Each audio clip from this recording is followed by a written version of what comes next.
آیت مباہلہ جسے کہتے ہیں فَقُلْ تَعَالُوا نَدْعُ أَبْنَاءَنَا وَأَبْنَاءَكُمْ وَنِسَاءَنَا وَنِسَاءَكُمْ وَأَنفُسَنَا وَأَنفُسَكُمْ ثُمَّ نَبْتَهِلْ فَلْنَجْعَلْ لَعْنَتَ اللَّهِ عَلَى الْكَاذِبِينَ جھوٹوں پہ لعنت۔ آیت اتری ہے نجران کے ان عیسائیوں کے لیے۔ آج کوئی مسلمان ان عیسائیوں پر لعنت نہیں بھیجتا، حالانکہ آیت اتری ہے۔ یہ شیعہ جنہوں نے لعنت کا بڑا ایکسپیرینس ہے یہ بھی نہیں بھیجتے ہیں۔ میں نے بات حیرت والی بات ہے بھئی قرآن میں تو آیت آ گئی ان نجران کے عیسائیوں کے لیے، تو لعنت کیوں نہیں بھیجتے؟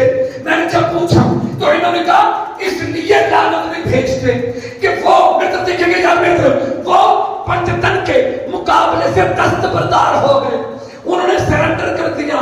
ثابت ہوا جو بھی آل محمد کے مقابلے سے ہٹ جائے وہ لعنت سے بچ جاتا ہے، اور جو بھی جب بھی آل محمد کے مقابلے میں آ جائے وہ قیامت تک کے لیے لعنتی بن جاتا ہے۔